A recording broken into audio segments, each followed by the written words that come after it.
এজন্য মুমিন মানেই হলো আল্লাহকে ভালোবাসা, নাই তো আযাবের অপেক্ষা করতে হবে। মনে রাখেন, আযাব সব কিছু একরকম না। কাউকে সমাজের মানুষ সম্মান করে না, এটাও তোর উপরে আযাব। ভালোবাসার নজরে মানুষ তাকে দেখে না, দেখলে কয় তারে দেখলে ফুটটা করার মতো মনে হয়, দেখছ তুই তারে দেখলে জুয়ারির মতো মনে হয়, তারে দেখলে মনে হয় মা তাল তার সিরা। তো এইটাও তো বেটা তোর উপরে লানত, যে তোর মানুষ দেখলে এই মন্দ কথা বলে, এই মন্তব্য করে, এটাও তো অনেক বড় দুঃখ, আফসোস। আফসোস, এটাও একটা আযাব। এরপরে মানসিকভাবে পৃথিবীর হাজারো নারী নিয়া ভাবে যে তার মানে তার নির্দিষ্ট কোনো স্বস্তি নাই, তার নির্দিষ্ট কোনো তৃপ্তি নাই। তো এইটাও তো তার উপরে অনেক বড় লানত, অনেক বড় অভিশাপ, যে তার হৃদয়ের প্রশান্তি যেটা সুকুন, এটা নাই। সুকুন যদি থাকতো, হৃদয়ের প্রশান্তি, সে এত মহিলা দেখত না। কোরআনুল কারীমের মধ্যে আছে, আল্লাহ তাআলা বলেন, আমি প্রত্যেক পুরুষের জন্য তার স্ত্রীকে বানিয়েছি। এবং কেন বানিয়েছি? লিতাসকুনু ইলাইহা। কোরআনের স্পষ্ট আয়াত, আমি আল্লাহ তাআলা স্বামীর জন্য, পুরুষের জন্য স্ত্রীকে বানিয়েছি যেন স্ত্রীর মাধ্যমে সে সুকুন, এই প্রশান্তি লাভ। লিতাসকুনু ইলাইহা। আমার একজন স্ত্রী আছে, আলহামদুলিল্লাহ। আমি কেন ফতে গাড়ে মানুষের বেড়ি সামনে দিতে? আমার দরকার কি? আমি এত বেড়ি দিয়া করবো কি? আমার কি আর কাম নাই? আমি কি শুধু বেড়ির লেগে নিয়ে আইছি দুনিয়া? পাগল। অনেক ছেলে পেলের দেখলে আমার আফসোস লাগে, যে মাতাল, তুই এটা বুঝদি না যে তুই দুনিয়াতে আসছো শুধু বেড়ি চাইতা। এক নারী, এইটাই তোমার জীবনে, আর কোনো কাম নাই, আর কোনো উদ্দেশ্য নাই জীবনে। আফসোস। তো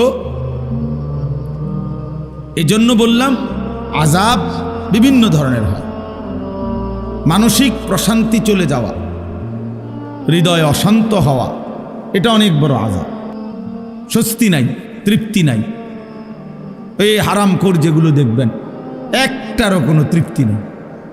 100 কোটি টাকার মালিক, এই হারামখোররে জিজ্ঞাসা করলে, না হুজুর খুব ঝামেলা আছে, দোয়া করব, খুব ঝামেলা আছে, ফ্যাক্টরিটা নিয়ে একটা ঝামেলা আছে, মেলটা নিয়ে একটা ঝামেলা আছে, তারপরে আরও 3টা কাজ চলতেছে সাইডে, এগুলা নিয়ে একটু ঝামেলা আছে।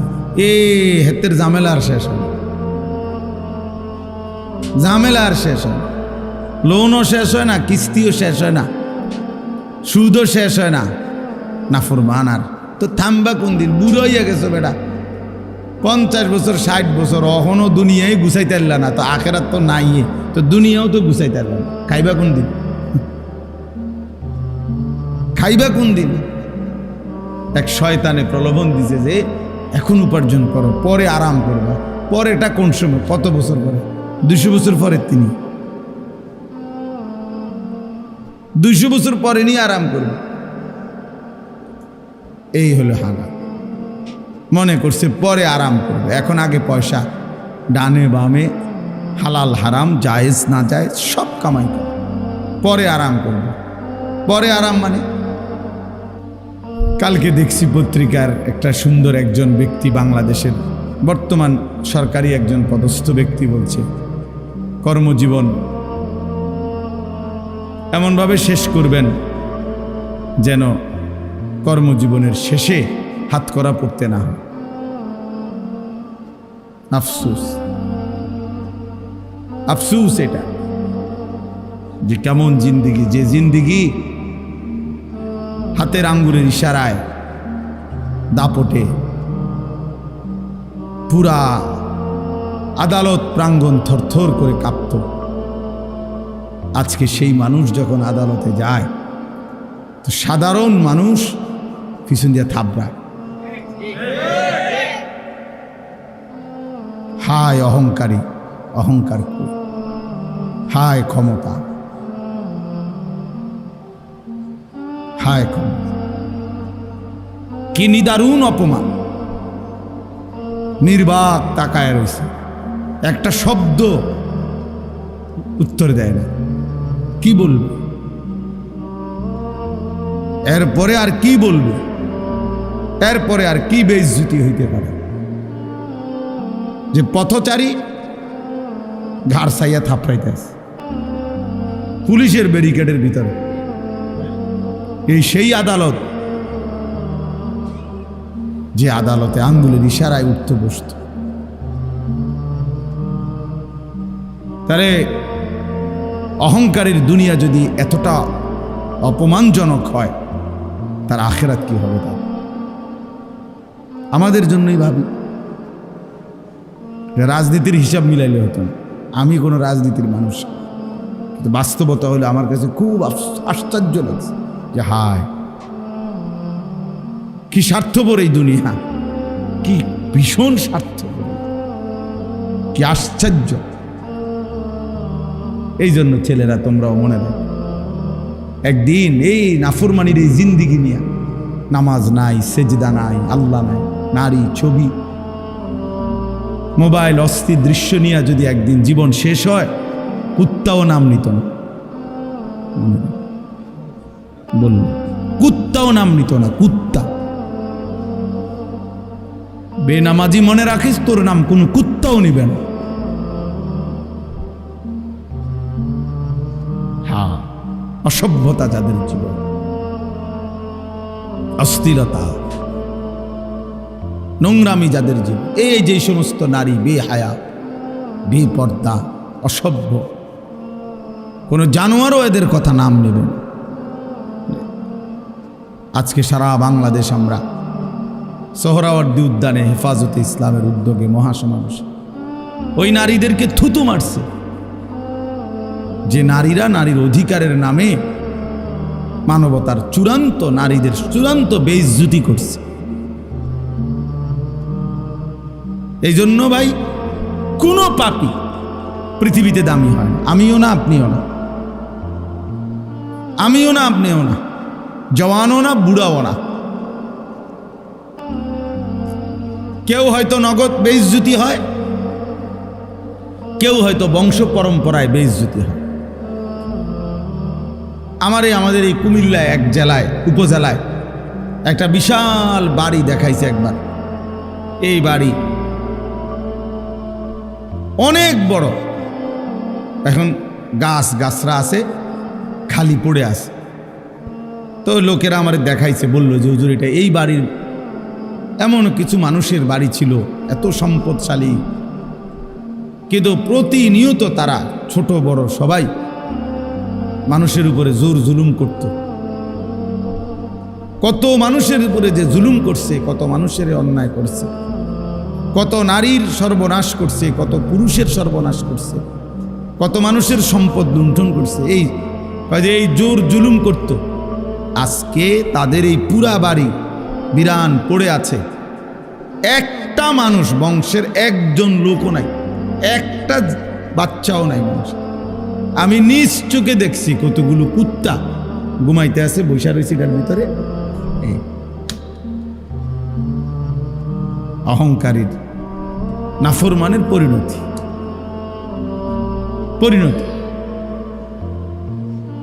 এই জন্য প্রিয় ভাই, আমরা কয়জন, যে কয়জনে আসছি, শুনলাম, বুঝতে শেখা দরকার। ইব্রাহিম আলাইহিস সালাম আল্লাহ তাআলার একজন জলিলুল কদর নবী, আমরা সবাই নাম জানি। আল্লাহ তাআলার বন্ধু, ওয়াত্তাখাযাল্লাহু ইব্রাহিমা খলিলা। আল্লাহ তাআলা বলছেন যে আল্লাহ ইব্রাহিমকে বন্ধু বানিয়েছেন। কোরআনুল কারিমে আছে, আল্লাহ তাআলা ইব্রাহিম আলাইহিস সালামকে বলছেন, ইন্নী জাইলুকা লিন্নাসি ইমামা, আমি তোমাকে গোটা বিশ্ব মানবতার জন্যে, সমস্ত মানুষের জন্য ইমাম বানানো।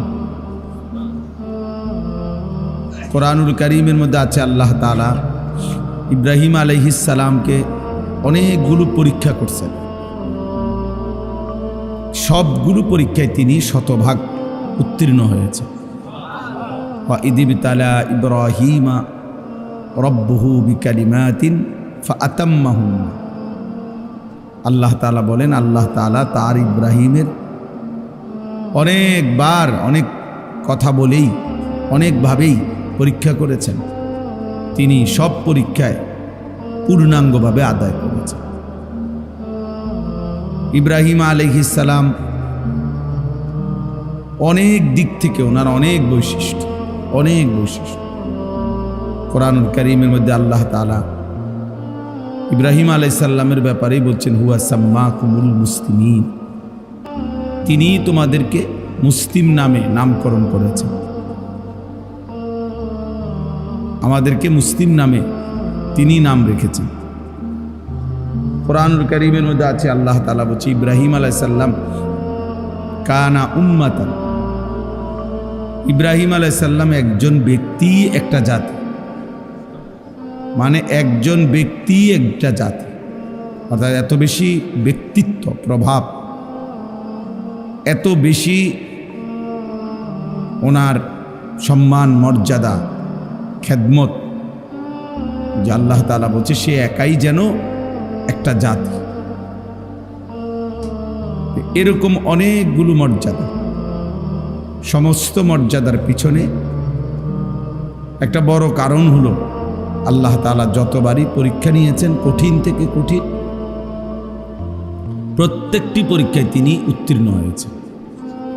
সবগুলো পরীক্ষা তাফসীরের মধ্যে আছে, হযরত আব্দুল্লাহ ইবনে আব্বাস রাদিয়াল্লাহু তাআলা আনহুমা বলছেন, আল্লাহ তাআলা 30টি পরীক্ষা করছেন ইব্রাহিম আলাইহিস সালামকে।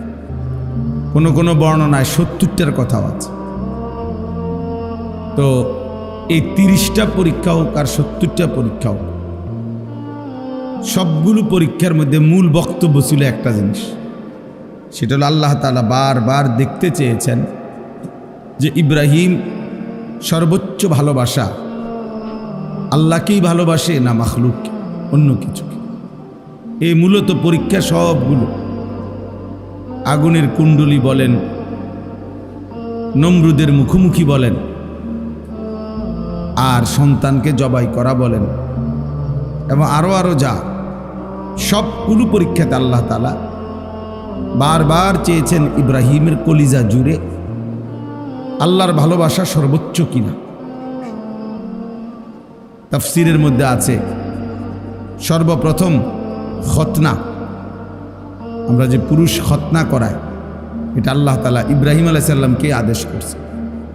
বয়সকালে ইব্রাহিম আলাইহিস সালাম নিজের খতনা নিজে করাইছে, আল্লাহর হুকুম মেনে নিছে। সর্বপ্রথম চুল দাড়ি সাদা হয়েছে ইব্রাহিম আলাইহিস সালাম, অর্থাৎ এর আগে মানুষের চুল দাড়ি সাদা হইতো না, কালোই থাকতো মৃত্যু পর্যন্ত, বুড়া হইল। এইটার জন্য অনেক বিদ্রুপ কওমের সহ্য করতে হয়েছে ওনাকে। সবাই বলছে ধর্মান্তরিত হওয়ার কারণে, বাপদাদার ধর্ম ছেড়ে দেওয়ার কারণে এমন হয়েছে, কিন্তু তিনি আল্লাহ তাআলার ভালোবাসায় সেটা গ্রহণ করে নিয়েছেন। ছোটবেলায় ওনার আব্বা মা মূর্তি পূজা করত, মূর্তি পূজা করতো না শুধু, ওনার আব্বা মূর্তি বিক্রি করত বানাইয়া। তাহলে মূর্তি বিক্রেতার ঘরে জন্ম নিয়েও আপন মা বাবাকে একবারে প্রথম থেকেই তিনি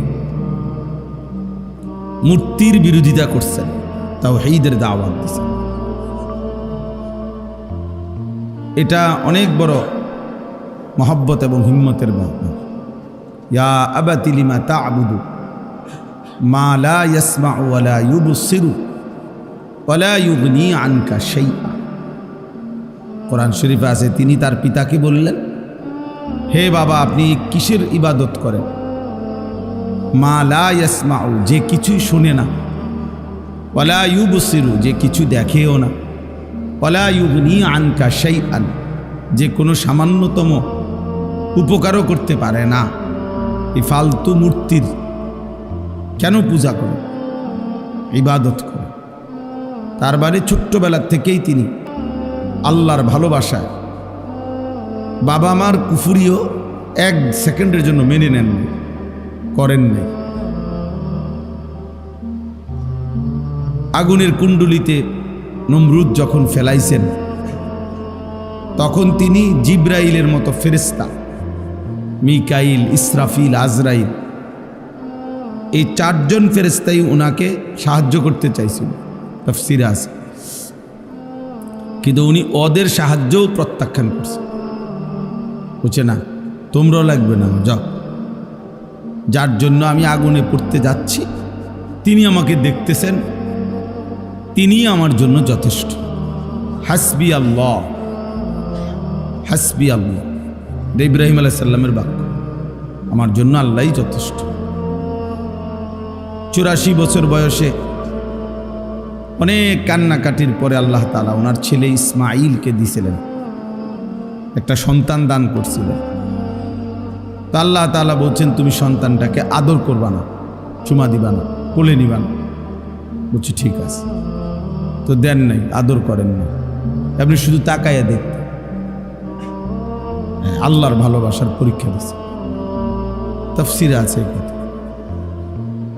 কিছুদিন পরে আল্লাহ তাআলা বলছেন, এতদিন তো দেখতে দিছি শুধু, এবার দেখতেও দেব না। চোখের আড়ালে এই বাচ্চা এবং বাচ্চার মা হাজেরাকে দূরে মরুভূমিতে রেখে আস। ঠিক আছে। তো আল্লাহ তাআলার হুকুমে কাবা ঘরের পাশে, তখন কাবা ঘরের প্রাচীর ছিল না, এই কাবার পাশে মক্কায় মরুভূমিতে গাছপালা, তরুলতা, পানি, মানুষ, জনবসতিহীন, একেবারেই ধুধু মরুভূমিতে, একেবারেই একা রেখে আসছে। এরপরে কিছুদিন পরে আল্লাহ তাআলা বলছেন, প্রথম তো দিলাম কিন্তু দেখতে দেইনি, কোলে নিতে দেইনি, দেখতে দিছি। এখন দূরে সরাই দিছি, তো মনে মনে সান্ত্বনা ছিল, আচ্ছা যাক, ফুট না দেখলে কিছু আছে, তো দূরে হলেও আছে। তো আল্লাহ তাআলা এবার বললেন, না, আর দুনিয়াতেই থাকবে না, বরং তাকে জবাই করে আমার কাছে দিয়ে দাও। তিনি বললেন, ঠিক আছে, আসলাম, আল্লাহ আমি মেনে নিলাম, আমি মেনে নিলাম। এবং ঠিকই বাস্তবিক অর্থেই সন্তানের গর্দানে, মিনার ময়দানে গর্দানের মধ্যে ছুরি রাখছেন, জবাই করতেই চাইছেন। আল্লাহর কুদরতে জবাই হয় নাই সেটা তো ভিন্ন কথা, কিন্তু তিনি এক বিন্দুও মূলত কোনো রকম লৌকিকতা বা নয়সয় বা এমনে এমনে যে না, বাস্তবিক অর্থেই তিনি কি করতে চাইছেন, জবাই করতে চাইছেন। আরো অনেক আছে তাফসীরের মধ্যে, মানে একটার থেকে একটা অনেক কঠিন পরীক্ষা ছিল, কিন্তু প্রতিবারই তিনি আল্লাহর ভালোবাসায় সমস্ত পরীক্ষায় উত্তীর্ণ হয়েছেন। কোরআনুল কারীমের মধ্যে আছে, আল্লাহ তাআলা বলছেন, ওয়াল্লাযীনা আমানু আশাদ্দু হুব্বান লিল্লাহ, যারা মুমিন তারা সবচেয়ে বেশি ভালোবাসে আল্লাহকে। এজন্য মুমিনের সবচেয়ে বড় ভালোবাসা আল্লাহর জন্য। কোরআনুল কারীমের মধ্যে আল্লাহ তাআলা বলছেন, তোমাদের পিতা মাতা, তোমাদের ভাই বোন, তোমাদের স্ত্রী, তোমাদের সন্তান, তোমাদের জমানো সম্পদ,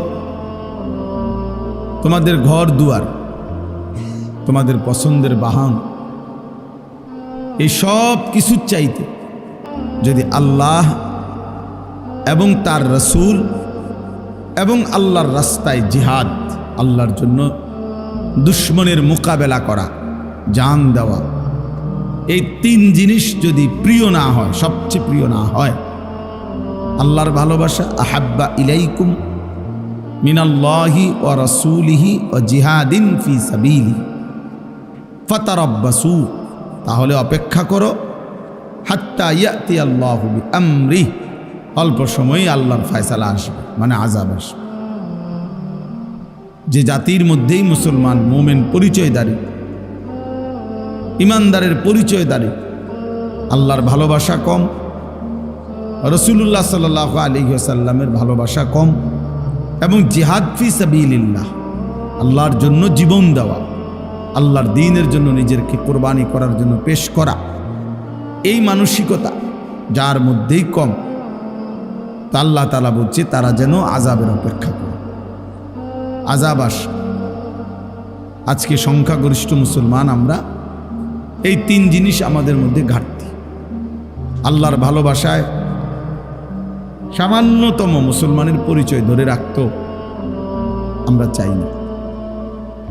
কিশোর বলেন, যুবক বলেন, বৃদ্ধ বলেন, যেই মিথ্যা অন্যায় অপরাধের সাথে জড়িত, উনি এটা ছাড়বার কোনো মানসিকতাই নেই, প্রস্তুতিই নাই, ইচ্ছাও নেই।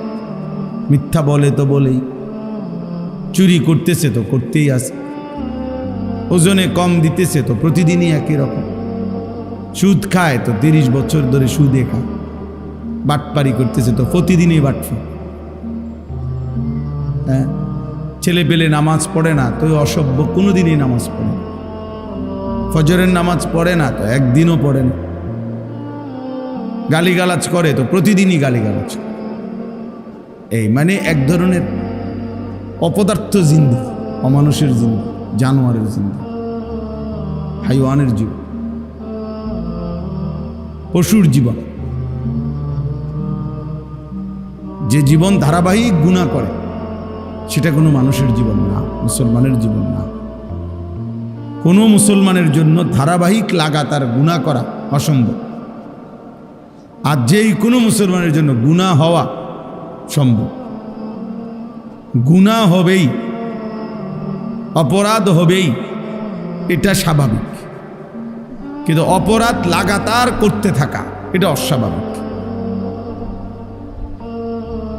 এইটা স্বাভাবিকতা না। বোঝা গেছে সে তার নিজের পরিচয়, কর্তব্য ভুলে গেছে। প্রত্যেক দিন একই রকম পাপ, এটা হতেই পারে না মুসলমানের দ্বারা,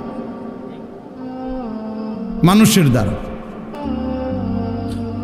হুঁচট খাইতে পারে কেউ, নিয়ম হইলেও কেউ চলার পথে জীবনে হুঁচট খাইতে পারে, পিছলা খাইতে পারে,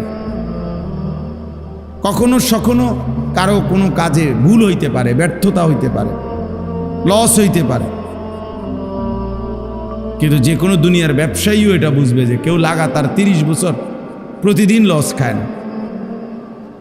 কেউ 30 বছর বাড়ির রাস্তা দিয়া বাজারে যায়, প্রত্যেক দিনে আচার খায়, এমন হয় না। এটা আহাম্মকি কথা। এটা কেউ শুনলে বিশ্বাস করবে না। একদিন পিছলা খাইছে তো 2 দিন 3 দিন সে সতর্ক হয়ে যায়, যেখানে একটু জায়গাটা একটু পিছলা, একটু সতর্ক হয়ে হাঁটতে হবে। তাইলে এটা খুব জরুরি বিষয়। আল্লাহ তাআলার ভালোবাসা, রাসূলুল্লাহ সাল্লাল্লাহু আলাইহি ওয়াসাল্লামের ভালোবাসা, আল্লাহর রাস্তায় জিহাদের প্রতি ভালোবাসা। আমাদের নওজোয়ান ছেলেরা যদি এতটুকু বুঝতো, আল্লাহর জন্য জীবন দেওয়া, আল্লাহর দ্বীনের জন্য সর্বোচ্চ ত্যাগ স্বীকার করা, তাহলে ইসলাম আরো অনেক আগাইত, দুশ্মন আরো বেশি ভয় পাইত। কিন্তু ছেলে পেলেদের চেহারা সুরত দেখলে ইবলিসও হাসে। ছেলে মেয়েদের চলাফেরা দেখলে শয়তানও হাসে। শয়তানও বলবে যে আমিও তো এত শয়তানি জানি না। এত বিচিত্র চুল, এত বিচিত্র শয়তানি, দুষ্টামি, গুনাহ, অশ্লীলতা, অসভ্যতা, আফসোসের। মানে ইবলিসও হাসে, শয়তানও হাসে। সম্পূর্ণ এই লাখ লাখ ছেলে মেয়ে শাহওয়াতের গোলাম। মনের একটা অসভ্য চাহিদা আছে, লজ্জাস্থানের একটা চাহিদা আছে, এইটার গোলাম। এর জন্যই নারী দেখে, ছবি দেখে, নাচ দেখে, সারাদিন মোবাইল একটা লইয়া, রোদ গরম, শীত বর্ষা, আগুন পানি, হুজুর, পাবলিক, বয়স্ক মানুষ, জোয়ান মানুষ, মসজিদ, মাদ্রাসা, যেখানে যাইবেন অপদার্থের হাত থেকে এটা ছুটে না। সে এটা নিয়েই আসে, নিজের মতো হাসতেছে, নিজের মতো দেখতেছে, নিজের মতো যেটা ভাল লাগতেছে ছবি উঠাইতেছে, নিজের মতোই চুল রাখ, মানে এই পৃথিবীতে কেউ তাকে ভালো বলে না মন্দ বলে, মানুষ তার দিকে তাকায় না না তাকায়, কিচ্ছু ভাবে না, কিছুই ভাবে না, নিজের মতো করে হারায় গেছে। কখন যে শয়তানের ফাঁদে পড়ে অন্ধকারের রাস্তায় অন্ধকারের গলিতে হারায় গেছে, আর বাইর হইতে পারে না। আফসুসের বিষয়। তো বলতেছিলাম ইব্রাহিম আলাইহিস সালাম প্রতিবার 70 বার 30 বার তাফসীর আছে, আল্লাহর মহব্বতের চূড়ান্ত পরীক্ষা দিচ্ছে। প্রতিবারই বলছে, আল্লাহ আমি আপনাকেই ভালোবাসি, আপনাকে আমি ছাড়তে চাই না, ছেলে ছেড়ে দিলাম, প্রয়োজনে জবাই করে দিলাম, কিন্তু আপনার ভালোবাসা ছাড়ব না। এই জন্য মুমিন মানেই হলো আল্লাহকে ভালোবাসা, নাই তো আযাবের অপেক্ষা করতে হবে। মনে রাখেন, আযাব সব কিছু একরকম না। কাউকে সমাজের মানুষ সম্মান করে না, এটাও তোর উপরে আযাব। ভালোবাসার নজরে মানুষ তাকে দেখে না, দেখলে কয় তারে দেখলে ফুটটা করার মতো মনে হয়, দেখছ তুই তারে দেখলে জুয়ারির মতো মনে হয়, তারে দেখলে মনে হয় মা তাল তার সিরা। তো এইটাও তো বেটা তোর উপরে লানত, যে তোর মানুষ দেখলে এই মন্দ কথা বলে, এই মন্তব্য করে, এটাও তো অনেক বড় দুঃখ, আফসোস। এটাও একটা আযাব। এরপরে মানসিকভাবে পৃথিবীর হাজারো নারী নিয়ে ভাবে যে তার মানে তার নির্দিষ্ট কোনো স্বস্তি নাই, তার নির্দিষ্ট কোনো তৃপ্তি নাই। তো এইটাও তো তার উপরে অনেক বড় লানত, অনেক বড় অভিশাপ, যে তার হৃদয়ের প্রশান্তি যেটা সুকুন, এটা নাই। সুকুন যদি থাকতো, হৃদয়ের প্রশান্তি, সে এত মহিলা দেখত না। কোরআনুল কারীমের মধ্যে আছে, আল্লাহ তাআলা বলেন, আমি প্রত্যেক পুরুষের জন্য তার স্ত্রীকে বানিয়েছি। এবং কেন বানিয়েছি? লিতাসকুনু ইলাইহা। কোরআনের স্পষ্ট আয়াত, আমি আল্লাহ তাআলা স্বামীর জন্য, পুরুষের জন্য স্ত্রীকে বানিয়েছি যেন স্ত্রীর মাধ্যমে সে সুকুন, এই প্রশান্তি লাভ করে। লিতাসকুনু ইলাইহা। আমার একজন স্ত্রী আছে, আলহামদুলিল্লাহ। আমি কেন ফতে গাড়ে মানুষের বেড়ি সামনে দিতে?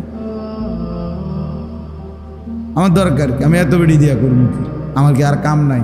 আমি কি শুধু বেড়ির লিখে নিয়ে আইছি? তুমি পাগল।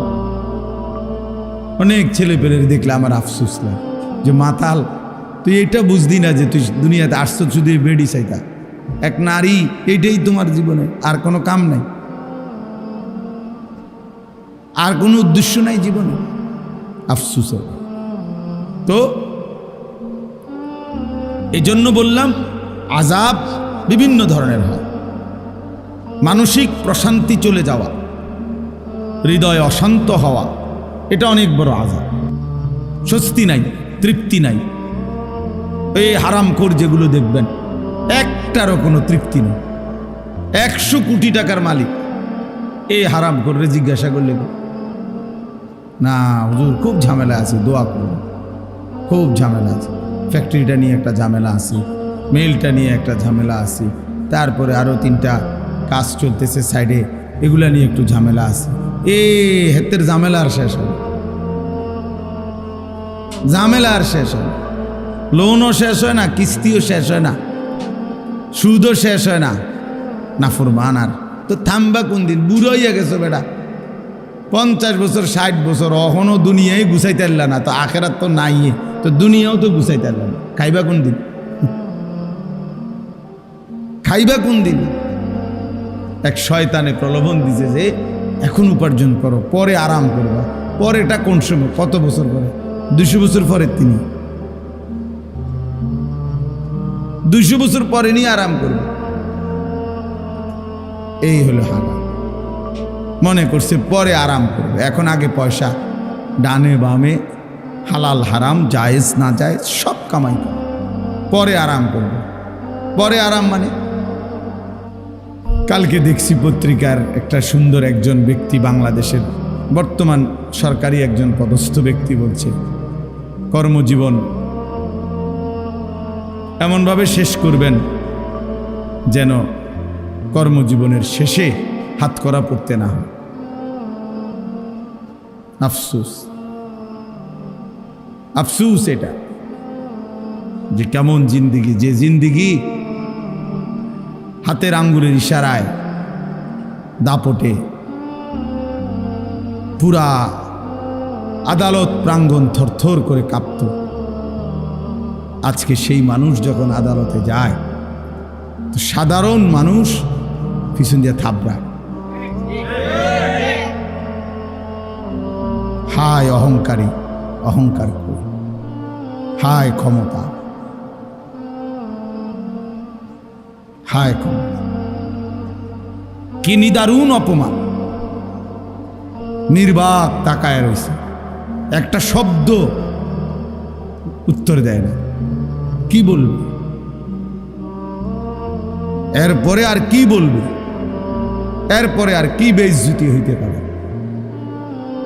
যে পথচারী ঘাড় সাইয়া থাপড়াইতেছে পুলিশের ব্যারিকেডের ভিতরে? এই সেই আদালত যে আদালতে আঙ্গুলের ইশারায় উঠতে বসত। তাহলে অহংকারের দুনিয়া যদি এতটা অপমানজনক হয়, তার আখেরাত কি হবে? তার আমাদের জন্যই ভাবি। রাজনীতির হিসাব মিলাইলে হতো না। আমি কোনো রাজনীতির মানুষ, বাস্তবতা হলে আমার কাছে খুব আশ্চর্য লাগছে যে হায় কি স্বার্থপর এই দুনিয়া, কি ভীষণ স্বার্থপর, কি আশ্চর্য। এই জন্য ছেলেরা তোমরাও মনে রাখো, একদিন এই নাফরমানির এই জিন্দিগি নিয়ে, নামাজ নাই, সেজদা নাই, আল্লাহ নাই, নারী, ছবি, মোবাইল, অস্থির দৃশ্য নিয়ে যদি একদিন জীবন শেষ হয়, কুত্তাও নাম নিত না। বলল কুত্তাও নাম নিত না। কুত্তা বেনামাজি মনে রাখিস, তোর নাম কোন কুত্তাও নিবে না। হ্যাঁ, অসভ্যতা যাদের জীবন, অস্থিরতা, নোংরামি যাদের জীবন, এই যে সমস্ত নারী বেহায়া, বেপর্দা, অসভ্য, কোন জানোয়ারও এদের কথা নাম নেবেন। আজকে সারা বাংলাদেশ আমরা সোহরাওয়ার্দী উদ্যানে হেফাজতে ইসলামের উদ্যোগে মহাসমাবেশ ওই নারীদেরকে থুতু মারছে, যে নারীরা নারীর অধিকারের নামে মানবতার চূড়ান্ত, নারীদের চূড়ান্ত বেইজ্জতি করছে। এই জন্য ভাই, কোনো পাপী পৃথিবীতে দামি হয় না। আমিও না, আপনিও না, আমিও না, আপনিও না, জওয়ানও না, বুড়াও না। কেউ হয়তো নগদ বেইজ্জতি হয়, কেউ হয়তো বংশ পরম্পরায় বেইজ্জতি হয়। আমাদের এই কুমিল্লায় এক জেলায়, উপজেলায় একটা বিশাল বাড়ি দেখাইছে একবার। এই বাড়ি অনেক বড়, এখন গাছরা আছে, খালি পড়ে আছে। তো লোকেরা আমার দেখাইছে, বললো যে হুজুর, এটা এই বাড়ির এমন কিছু মানুষের বাড়ি ছিল, এত সম্পদশালী, কিন্তু প্রতিনিয়ত তারা ছোট বড় সবাই মানুষের উপরে জোর জুলুম করত। কত মানুষের উপরে যে জুলুম করছে, কত মানুষের অন্যায় করছে, কত নারীর সর্বনাশ করছে, কত পুরুষের সর্বনাশ করছে, কত মানুষের সম্পদ লুণ্ঠন করছে। এই জোর জুলুম করত। আজকে তাদের এই পুরা বাড়ি বিরান পড়ে আছে, একটা মানুষ, বংশের একজন লোকও নাই, একটা বাচ্চাও নাই মানুষ। আমি নিজ চোখে দেখছি কতগুলো কুত্তা ঘুমাইতে আছে, বৈশা রয়েছে এটার ভিতরে। অহংকারীর, নাফরমানের পরিণতি।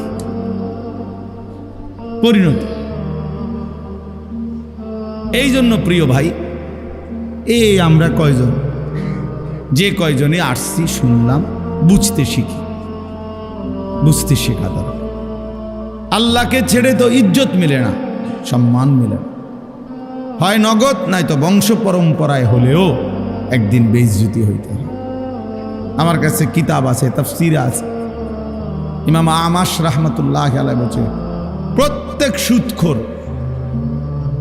পরবর্তী 40 থেকে বছরের ব্যবধানে তার বংশধরকে, পরবর্তী প্রজন্মকে আল্লাহ বেইজ্জতি করবেই করবে এবং নিশ্চিহ্ন করে দিবে। হ্যাঁ, এই জন্য বাবাদেরকেও বলি, ছেলেদেরকেও বলি, আমারও বলি, লম্বা সময় বয়ান করার সুযোগ আজকে নাই। আমরা প্রত্যেকে খেয়াল করি আল্লাহর ভালোবাসা। তো বলতেছিলাম ইব্রাহিম আলাইহিস সালাম আল্লাহর ভালোবাসায় চূড়ান্ত প্রমাণ দিছেন, কোনোভাবে কোনো কিছুতে আর কষ্ট করার দরকার নেই, এখনই শেষ। আল্লাহর ভালোবাসায় চূড়ান্ত পরীক্ষা দিয়ে উত্তীর্ণ হয়েছেন। প্রতিবারই আল্লাহর ভালোবাসায় প্রমাণ দিছেন যে আল্লাহ আমি আপনাকেই ভালোবাসি। তো আল্লাহ তাআলা এর বিনিময়ে ইব্রাহিম আলাইহিস সালামকে দিয়ে আল্লাহর ঘর কাবা পুনর্নির্মাণ করাইছিল। আল্লাহ বলছি ইব্রাহিম যা, সারা জিন্দেগির এই তোমার ত্যাগ কোরবানি, তোমার এই পরীক্ষায় আমি আল্লাহর ভালোবাসার চূড়ান্ত প্রমাণ, সারাটা জীবন তুমি যা দিয়েছ, বিনিময়ে আজ আমি তোমারে আমার ঘর কাবা, গোটা কায়নাতের হেদায়েতের মার্কাজ, বুদি আলিন নাস, বিশ্ব মানবতার হেদায়েতের জন্য আমি আল্লাহ তাআলা যে ঘর বানিয়েছি, সেই ঘর আমি নূহ নবীর তুফানের সময় প্রাচীর তুলে নিছিলাম, ছিল না এতদিন, এখন তোমার মাধ্যমে আমি সেই ঘর পুনরায় নির্মাণ করলাম। তো আল্লাহ তাআলা ঘর নির্মাণ করাইয়া এবার ইব্রাহিম আলাইহিস সালামকে বললেন এখন কি করবা? তো আল্লাহ তাআলা বললেন ওয়াআদ্দিন ফিন্নাসি বিল হজ্জ, সারা পৃথিবীর আমার বান্দাদেরকে আমার এই ঘরের উদ্দেশ্যে, কাবা ঘর, এই ঘরের উদ্দেশ্যে হজ আদায় করার জন্যে ঘোষণা দাও, ঘোষণা দাও।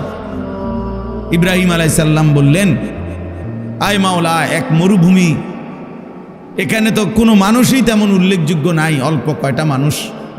এখন আমার ছেলে ইসমাইল হাজেরার সাথে আরও কিছু মানুষ জুটছে, তা তো সামান্য।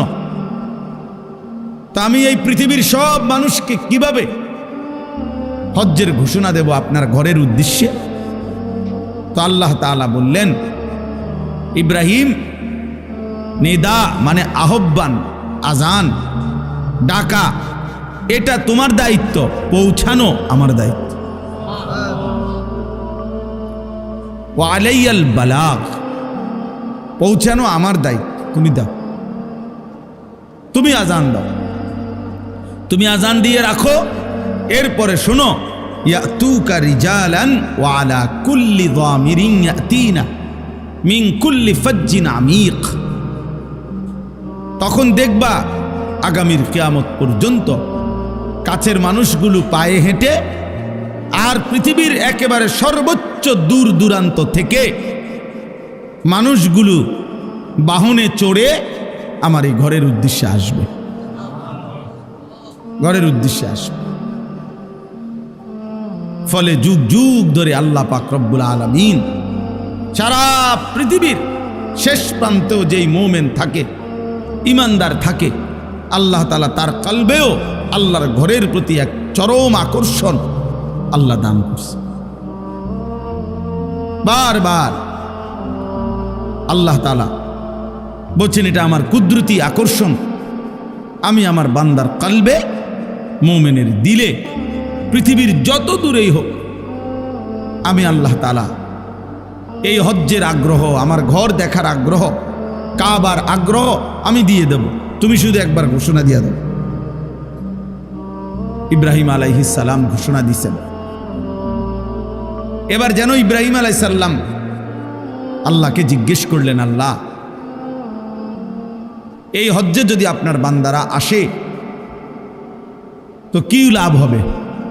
তো আল্লাহ বলেন লিয়াশহাদু মানাফিআ লাহুম, তারা যেন আইসাই তাদের উপকারিতা দেখে নেয়, মানে আসলেই বুঝবে রুহের কি খোরাক হইছে, আমলের মধ্যে কি বরকত হইছে, দিলের মধ্যে কি অনুভূতি জাগছে, আখেরাতের প্রেরণা জাগছে, নেক কাজের জজবা তৈরি হইছে, গুনাহ ছেড়ে দেওয়ার মতো হিম্মত তৈরি হইছে, আখেরাত এবং জান্নাতের জন্য নিজেকে প্রস্তুত করার যেই তৌফিক হয়েছে, এর চাইতে বড় উপকার আর কি হইতে পারে?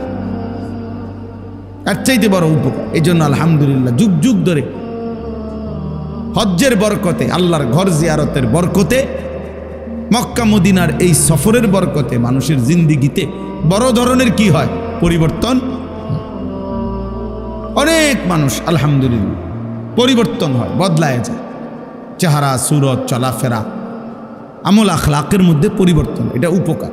আল্লাহ বলেন এই জন্য এমনি মুখে বলবো না, আমার বান্দা যেন নিজে এসে উপকারিতা দেখে যায়। ওয়ায়াযকুরুসমাল্লাহি ফি আইয়ামিন মা'লুমাতিন আলা মা রাযাকাহুম মিন বাহিমাতিল আনআম। এবং আমি আল্লাহ যেই চতুষ্পদ জন্তুগুলো আমার বান্দাদের জন্য জবাই করার, কোরবানি করার জন্যে হালাল করেছি, সেই প্রাণীগুলো যখন জবাই করবে নির্ধারিত দিনে 10, 11, 12 জিলহজ এই 3 দিনে, তখন যে আমি আল্লাহর জিকির এই 3 দিনে পড়বে, বেশি থেকে বেশি এই জিকিরের বরকত হাসিল করার জন্য তারা যেন আমার ঘরে আসে। তাইলে আল্লাহ তাআলা বলেন, কোন বান্দা যখন আল্লাহর ঘর জিয়ারত করে, 1 নাম্বার হলো সে নিজের চোখে তার জীবনের মধ্যে অনেক উপকারিতা লক্ষ্য করে, পরিবর্তন লক্ষ্য করে। আরেক হলো হজ্জের এই সময়গুলো একই সাথে কোরবানিরও সময়। হজের যেই 5 দিন, এর মধ্যেই মাঝখানে 3 দিন হলো কোরবানিরও 3 দিন। তাহলে হজ্জের 5 দিনের অন্তর্ভুক্ত এই কোরবানির 3 দিনে সব মিলাইয়া হাজার হাজার বার, লক্ষ লক্ষ বার আল্লাহর জিকির করার তৌফিক হয়। লব্বাইক আল্লাহুম্মা লব্বাইক, লব্বাইক লা শারীকা লাক লব্বাইক, ইন্নাল হামদা ওয়ান নি'মাতা লাকা ওয়াল মুলক লা শারীকা লাক। এইটা একটানা পড়ে, এটা আল্লাহর জিকির। আমি আলহামদুলিল্লাহ মনে করেন 16 কিলোমিটার হাইটা গেছি, মিনার তাবু থেকে আরাফা, আরাফাত থেকে মুজদালিফা, মুজদালিফা থেকে আবার মিনা, মিনা থেকে আবার মক্কা শরীফ, কাবা। গত বছরও গেছি হাইটা। এই সময় হৃদয়ের একটা আলাদা আল্লাহ জিকিরের বরকত হয় হাজার হাজার। আল্লাহর স্মরণ বান্দার জবানে মস্ক হয়ে যায়। তাওয়াফ করে বারবার, আরে আমার ছাত্র তো নাম কি? নূর মোহাম্মদ। এই আমার একজন ছাত্র আছে, আমি খুব সম্ভব কোন সালে যেন 2018 সালে খুব সম্ভব মনে হয় না, না কি জানি। তো আমি যখন হজে গেছি, ও আমার সাথে দেখা করতে আসছে কাবা করে, ও জিদ্দা থাকতো। তো আইসা আমারে বলতেছে, আমি তাওয়াফ করে বসছি মাতাফে। তো বলতে, হুজুর আপনি চলেন না একটু বাইরন, আপনার একটু নাস্তা করামু। আমি বলছি না, আমার তো আরো 10টা তাওয়াফ পুরামু, তো তুই বয়, আমি একটু পরে বাইরে। তো আমাদের সাথে একজন কইতেছে, কয়টা তাওয়াফ? এবারে বললেও যে 10টা তাওয়াফ। 10টা তাওয়াফ মানে 70 চক্কর, 7 চক্করে 1 তাওয়াফ। তো আমি অনেক আগে, একটু আগের থেকে শুরু করছি, টানা একটু পর পর জিরাইয়া জিরাইয়া নিয়ত করছিলাম 10 তাওয়াফ করব। তো ওই সময় এটা দেখছি যে ভালোবাসা, মহব্বত, আল্লাহর ঘর জিয়ারতের বরকতে এত বেশি পরিমাণ আল্লাহর জিকির নসিব হয়, যেটা অন্য সময় হয় না। এইটাই আল্লাহ বলছেন যে আমার ঘরের হজ করতে আসতে বলো, ঘোষণা দাও, আমি আল্লাহ পৃথিবীর শেষ প্রান্ত থেকে আমার বান্দাদেরকে আনবো, আর এনে আসলে তারা নিজের চোখেই উপকার দেখবে নিজের জীবনে। আর আমি আল্লাহ তাআলার জিকির হজ্জের দিনগুলোতে, কোরবানির দিনগুলোতে বেশি বেশি আমি আল্লাহ তাআলার জিকির করবে, এরই মাঝখানে কোরবানিও করবে। এজন্য তাফসীরের মধ্যে আছে কোরবানির মধ্যে মূল মাকসাদ কি? আল্লাহর জিকির। কোরবানির মেন প্রাণটা কি? প্রাণীটা না, কোরবানির মেন মর্ম, হাকিকত, নিগুড় তথ্য হইল এই কোরবানির প্রাণী জবাই করবার সময় যে আল্লাহর নাম কয়, বিসমিল্লাহ আল্লাহু আকবার বলে, এই যে আল্লাহর নাম নেয়, সবাই চিৎকার দেয়, এইটা যে বলে আল্লাহর নাম নেয়, এইটাই আল্লাহ তাআলা চায়। এইটা মূল মাকসাদ, মূল মাকসাদ। এই জন্য চলেন, কথা শেষ। হজ্জের মৌসুম এখন, সারা বাংলাদেশ থেকে সারা পৃথিবী থেকে আল্লাহর বান্দারা হজ্জের সফরে ছুটতেছে। আলহামদুলিল্লাহ, ফ্লাইট শুরু হয়ে গেছে 29 তারিখ থেকে, এখন তো চলতেই আছে। আমাদেরও ফ্লাইট 28 তারিখ ইনশাআল্লাহ। তো সারা পৃথিবীর আল্লাহর বান্দারা হজ্জের সফরে যাইতেছে, কোরবানির প্রস্তুতি নিতেছে। আমাদেরও এটা মনে রাখা চাই, হজ এবং কোরবানি ইসলামের এই গুরুত্বপূর্ণ মহিমান্বিত ইবাদত। এই ছোট বড় প্রত্যেকের দিলের মধ্যে এটা চাওয়া উচিত যে আল্লাহর ঘর জিয়ারত করব। আমি সব সময় বলি যে এই চোখ কালো গিলাফ আল্লাহর ঘর কাবা দেখে নাই, যেই চোখ মদিনার সবুজ গম্বুজ রসুলের রওজা দেখে নাই, এই চোখ যেন কিছুই দেখে নাই, ওই চোখ যেন কিছু দেখেই না। এজন্য চোখের সার্থকতা, চোখের জ্যোতি বাড়বে, চোখের শক্তি বাড়বে, আল্লাহর মহব্বত বাড়বে, রসুলের ভালোবাসা বাড়বে, আল্লাহর ঘর জিয়ারতের স্বপ্ন দেখে।